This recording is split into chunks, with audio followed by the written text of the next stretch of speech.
Hey everyone, Connie here. And you may be wondering why I'm over to the side like this. Well, we are here for a top 10, as you can tell by the title.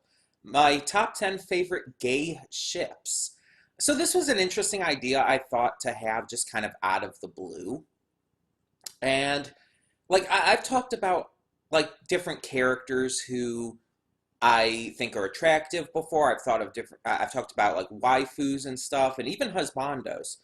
Um, but I don't really talk about ships that much outside of like when I'm talking about them in reactions. And usually most of the ships I do talk about are tend to be either straight or lesbian ships. I don't talk about gay ships that often. So I want to bring this up. I want to talk about this. Um, so this is going to be all male ships. It's going to be male on male completely. That is really the only rule to this. I don't like have any like rule like, oh, only one per show. No. The only real rule is that it has to be like male on male. And I'm gonna keep them to just one ships, so no like polyamorous ships or anything. Um, Mainly because I don't really have much of any poly ships for males. I have a few for females, but yeah. Um, Also, since this is top 10, I will say we do have some honorable mentions, and I will go over those right away to get them out of the way before we get to the main list. So these honorable mentions didn't make the list mostly because they were just pushed out or for a specific reason. So first off, we have Gallus and Sandbar from My Little Pony Friendship is Magic. Introduced in Season 8, Gallus is the Griffin student of the School of Friendship, and Sandbar is the Pony student that we focus on. Gallus and Sandbar aren't on the list because while I do love the ship of them and they have had some good interaction, there hasn't been a lot of shipping fuel in the series. Um, and again, they just kind of get pushed out by other ones that I feel have more precedence to them. Second honorable mention is Sun and Neptune from Ruby. This one has a little more to it, not a lot still. Um, People could argue that there's more precedence for Sun and Blake. But I think Sun and Neptune actually make a pretty cute couple when you think about it. And honestly, I've never really seen Sun as being interested in Blake. I just never have. But yeah, it definitely just got pushed off the list, basically. The third honorable mention is Rei and Nagisa from Free, Iwatobi Swim Club. This one didn't make the list mostly because it's so new to me. I do definitely ship it, like very much so, but it's new and I haven't seen a lot of it yet. I've only really seen their relationship in 2 episodes, and while it's definitely ship worthy, I just need more, you know? Number 4 is Marco and Tom from Star vs. the Force of Evil. Um, this one's not on the list because while it's my best ship for Tom, it's not by any means my best ship for Marco. Marco, I would ship definitely a lot more with the likes of Jackie, Jana, or Kelly before anyone else. Definitely not Star, but you guys know my thoughts on that one already. You know how I believe Star and Marco is an absolutely terrible ship. um, but Marco and Tom actually works really well. Their relationship has been shown throughout almost the entire series. And it's been something that has been grown and cultivated very excellently.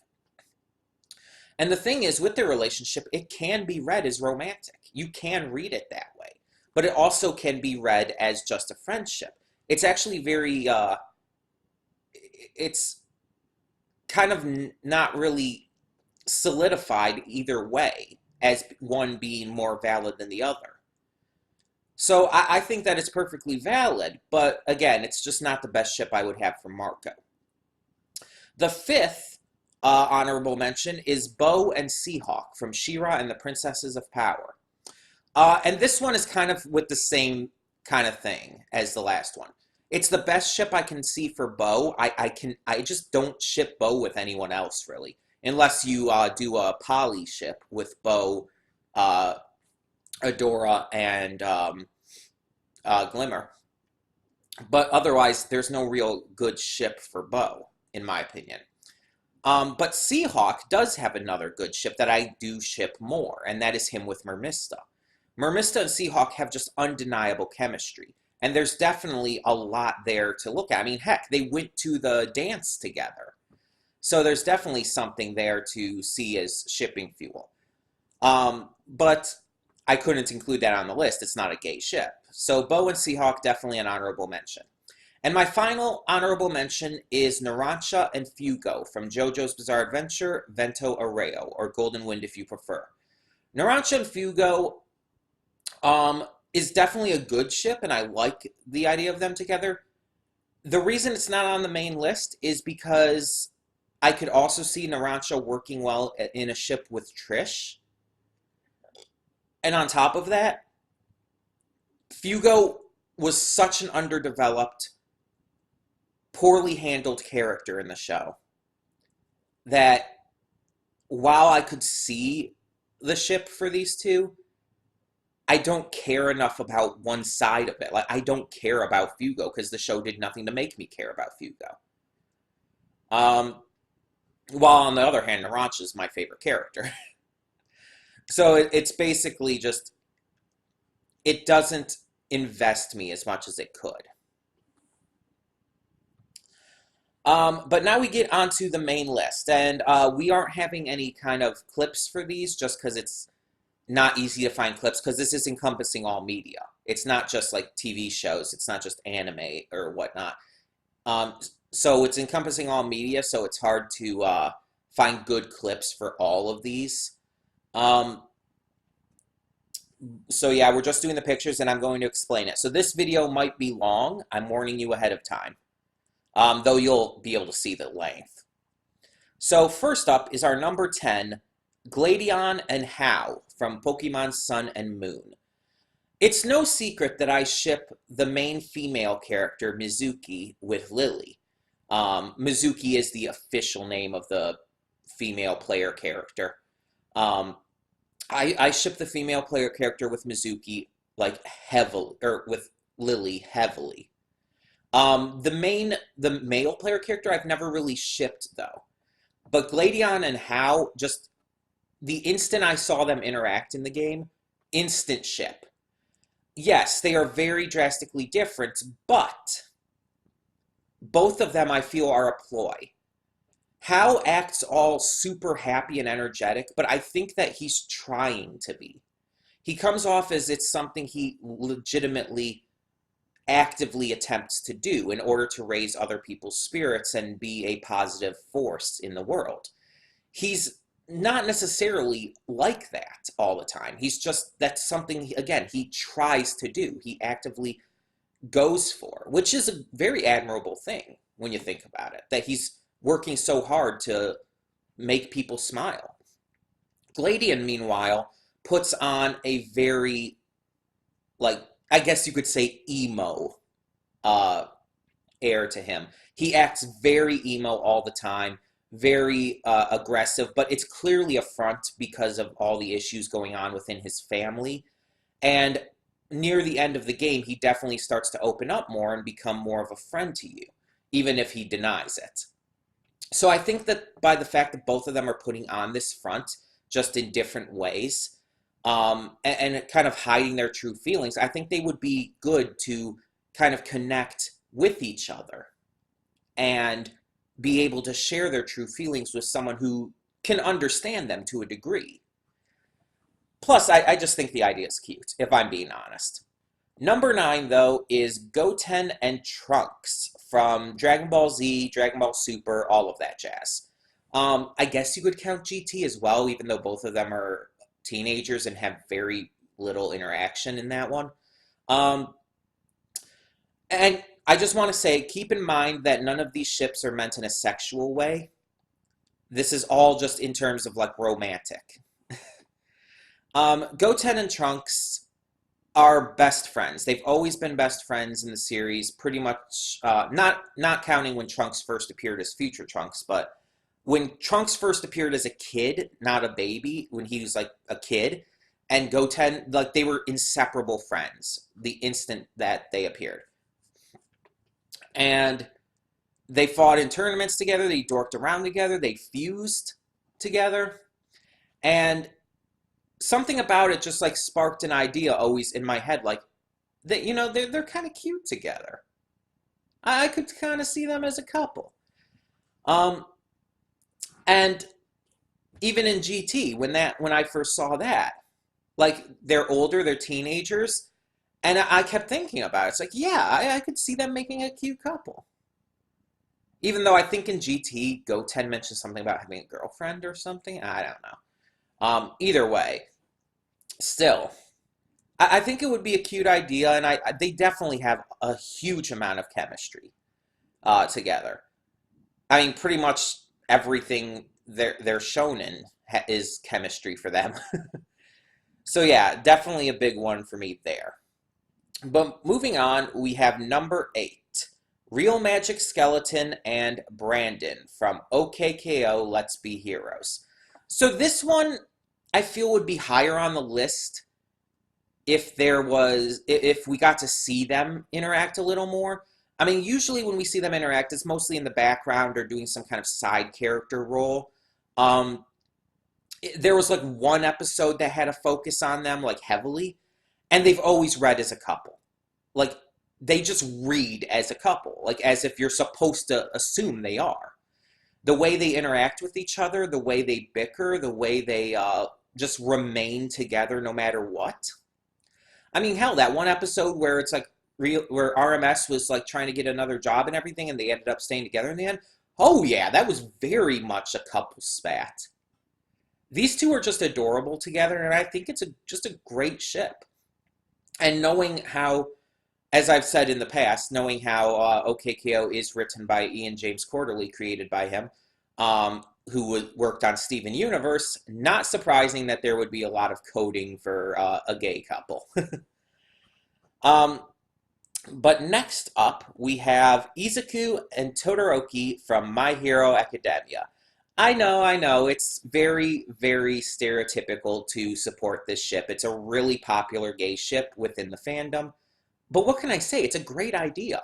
These two do have just insurmountable chemistry. I mean, Deku is the one who got Todoroki to be comfortable with himself, with using his fire and owning it rather than seeing it as an extension of his father's will upon him. These two have a very strong bond. Even if it's not shown throughout the entire series, it's very much made clear in a couple of arcs, the tournament and the Stain arc. So there's a lot to go on there. And honestly, I will be completely honest here. The fan art I've seen of these two is fucking adorable, and I love it.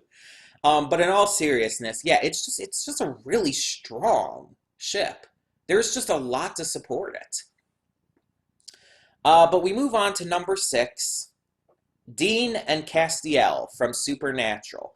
So this is one that's more recent for me, because I've been watching Supernatural, and I've been watching it for months and months, technically years, because it was 2 years ago that I watched the first episode.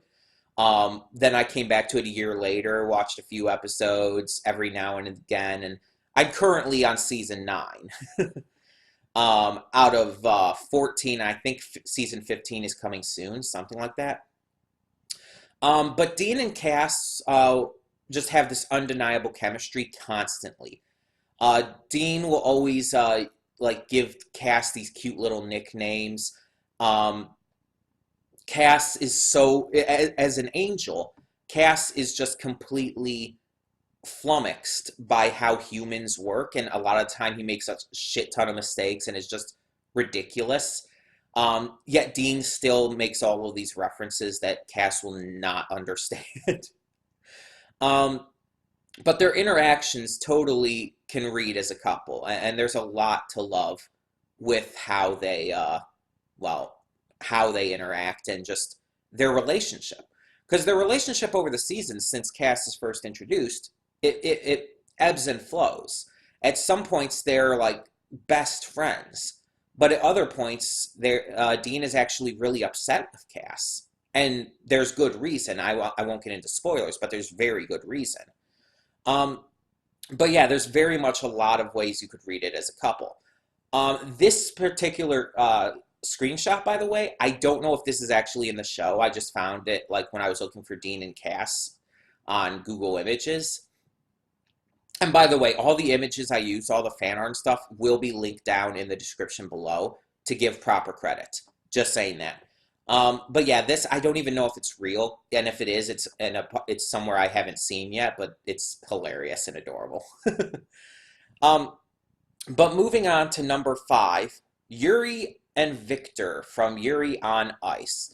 I mean, I'm an anime fan, and I could not very well call myself an anime fan and do a top 10 gay ships list without talking about Yuri on Ice. Yuri on Ice is the gayest fucking anime out there. Like, there's some pretty fucking gay anime out there. Miss Kobayashi's Dragon Maid, Carol and Tuesday, so on and so forth. But Yuri on Ice is fucking gay. It doesn't even hide it though, but it's also not super in your face about it. It doesn't like rub it in your face that it's gay. It keeps the relationship more not really subtle. It's really not subtle, but it paces it out in a very proper way that's not just like slapping it in your face every now and again. Um, Yuri and Victor's relationship grows as the series progresses. At the beginning, Yuri is a shy kid who idolizes Victor. Victor is his idol, his hero, his inspiration in ice skating. Um, and they meet, and eventually they start to form a very romantic bond. While it's never outright stated in the show, it's very clear their feelings for each other. And there is a moment where they kiss, but it tries to kind of play that off. And there's a moment where they exchange rings, but they're promise rings. It's not subtle at all, but they try to play it off as if they're being kind of silly about it, and it's fine. It's cute. But yeah, because they're an actual relationship romantically between them was never actually confirmed in the show. I am counting this as a ship and not an actual couple. So, and by the way, I didn't mention that in the beginning, but yeah, none of these will be actual couples for the most part. Um, I think there's going to be one exception, but yeah, I should have said that off the bat. It's mostly going to be ships. There's going to be one exception, but there's a reason that it's an exception. I'll talk about that when I get to it. But yeah, we move on to number 4, speaking of Dragon Maid, Takia and Fafnir from Miss Kobayashi's Dragon Maid. So yeah, when people talk about ships with Dragon Maid, most of the time they're talking about the likes of, well, Kobayashi and Toru. That is like amazingly, amazingly popular within the shipping community. And for good reason. There's a lot behind it. But there's also, like Saikawa and Kana as another big ship in the show. But no one really talks about Fafnir and Takia as a ship. They just kind of see them as a couple already. That's because of how just seamless their relationship is. Fafnir is a dragon. He's the one on the left with the glasses. He's a dragon who is very much aggro towards humanity. He thinks humanity should be burned and everything, but he ends up staying on Earth with the other dragons, just to kind of get into things, I guess. He ends up living with Takia, who is Kobayashi's friend from work, and they become gaming buddies and are just really, really close. They are shown to have like instant connection, even though Fafnir is like mostly focused on the gaming. It's clear that he likes being there. The two kind of become inseparable, and there's points where you just see them as like, oh, they're a couple. It's like Takia will come in like with groceries and stuff, and it'll be basically you're expecting him to say, honey, I'm home. It's just so obvious.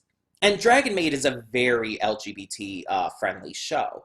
I mean, it doesn't, like, to my knowledge, have any actual canon LGBT stuff in it, but it's very much coding a lot of characters as being it. And it definitely is cool with the ships. It plays around with those ideas a lot. I mean, hell, Toru just outright says that she's sexually attracted to Kobayashi.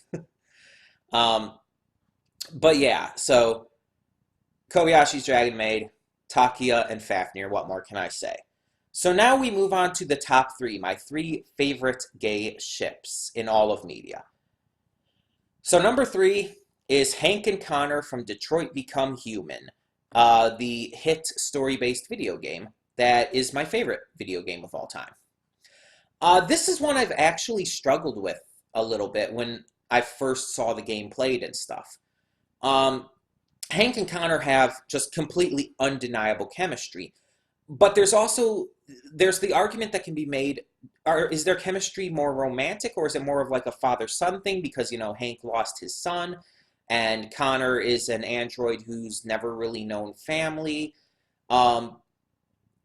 So there definitely could be a father-son dynamic there, but I've also seen a lot of evidence that there could be a kind of romantic dynamic. And it's made very clear in the game that romance between humans and androids could very well be possible and very well be valid. I mean, hell, the entire point of the game is all about androids being seen as living creatures who deserve just as many rights and respect as anyone else.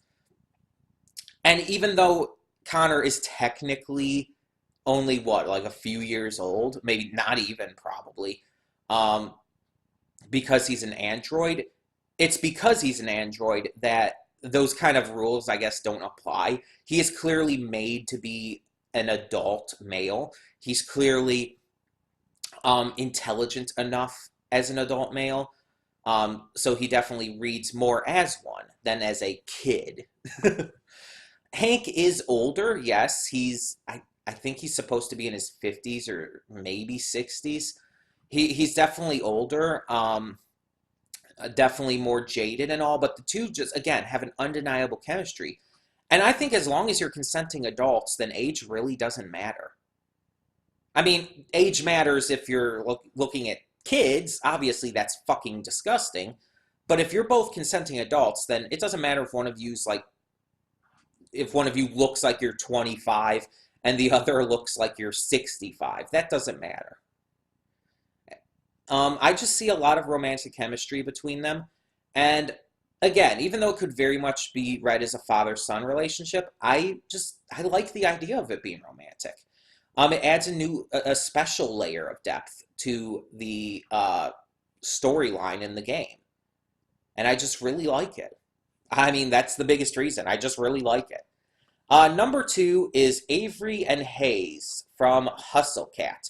So you guys may know I played Hustle Cat on the channel. I think I started it on the old channel but finished it on this one. Which sucks that now you can't even see all of my Let's Play of the game. But yeah, this is the one where I'm kind of bending the rules a little bit, because this is technically a canon couple, but it's a dating sim. And in dating sims, you can get into a relationship with any of the dateable characters. So it's like, from one perspective, like let's say you end up dating Mason, you could see Avery and Haze as a better ship. Because in that timeline with dating Mason, that is the canon relationship. So it's kind of I'm twisting it for my own sake, honestly.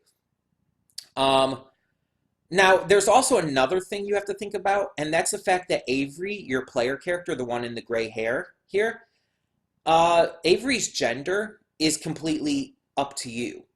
Avery can be he, him, she, her, or they, them. The game actually gives you non-binary gender options, which is amazing, by the way. But it's actually completely up to you. But yeah, you can choose male pronouns for Avery. Therefore, Avery can be male. So it still counts. Now, Avery, unlike some player characters in certain games, has a lot of personality, a lot of character too. I'm going to say him just because I'm talking about the male version, I guess. He has a lot of personality. He's very sarcastic. He's very witty. He's goofy. He's a little bit of a slob, a little bit of a lazy bum, but not in an unlikable way. He's not like a stereotypical lazy slob. He's actually just very cutesy, even. And Hayes is a very nervous, shy, and timid. And yes, all of those can be used congruently. They're not the same thing, technically. Very shy, nervous, and timid barista who has trouble opening up to others.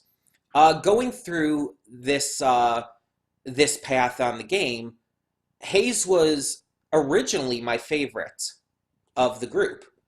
I adored him. I thought he was adorable, and I loved his path. Granted, that changed with Mason, and eventually Hayes was pushed down to number 3 after I realized I loved Finley more than I thought I did initially. But still, Hayes is still just an amazing person who really shows he has a lot of caring to him.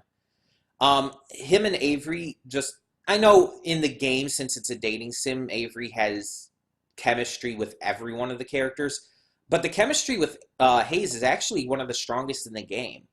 I would say it actually gives the chemistry with Mason a fight for, yeah, a fight. You know what I mean.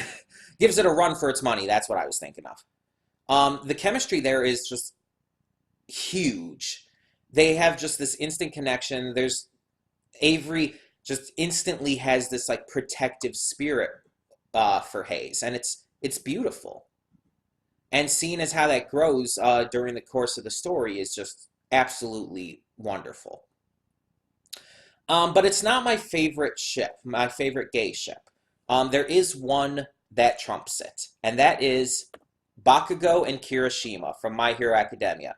See, I did say at the beginning that I wasn't limiting it to just one per show or whatnot, one per piece of media, because I did have, obviously, Izuku and Todoroki earlier on the list. But my number 1 is definitely Bakugo and Kirishima, because there's just insane amounts of chemistry there.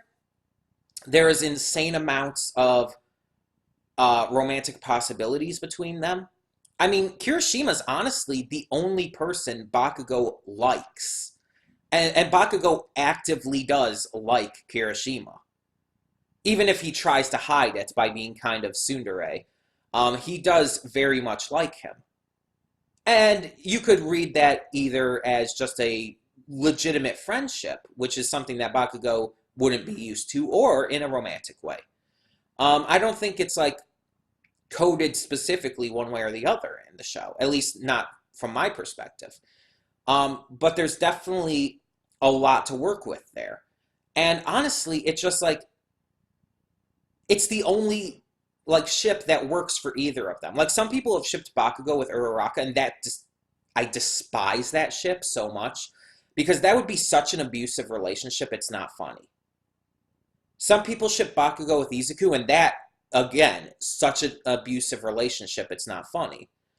And nothing else just works. But Bakugo and Kirishima just have that undeniable chemistry. They just work.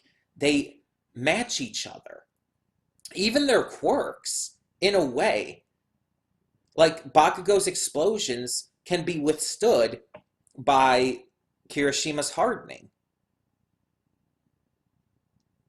I don't know. Some people have pointed that out. I don't fully understand it, but I guess there's something there.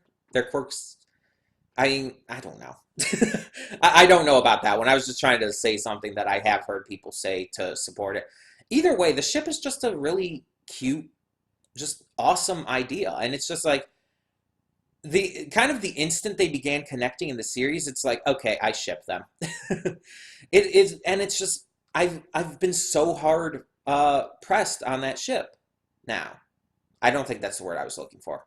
I've been so into that ship ever since, and it's just like, again, it's the only ship I can see for either of them. And granted, it's not my favorite ship in My Hero Academia. That would probably be Sue and Uraraka, but that's for a different list. That's not a gay ship. And there's definitely a couple other gay ships I could see for the series. But this one is definitely the best by far. It definitely has the most precedence towards it.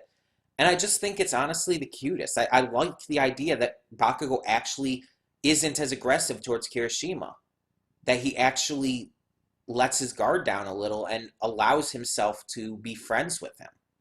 It's actually really fucking cute. So yeah, those were my top 10 favorite gay ships in media. Mostly they ended up being animation and video games, of course. But there's plenty of room for gay ships in comics or live TV or whatever else, books even. So if you have a list of your own, if you have any favorite gay ships, please tell me in the comments below. And there's a lot of other choices than just these, and even more than the honorable mentions that I could have put here. I just like kind of created a list and went off the top ones. And for the honorable mentions, I just mentioned the ones I wanted to mention the most. But yeah, if you have any options, if you have your own list, your own favorites, please let me know down in the comments below. And I'd love to hear your thoughts on this list. Because as you know, I don't do top 10 lists often where I actually talk about my reasons why. Um, so I'd love to hear your thoughts on why I love all of these ships and your thoughts on the ships as well, maybe. For the time being, though, thank you all so much for tuning in. I'm Connie, and I'm signing off. See y'all next time.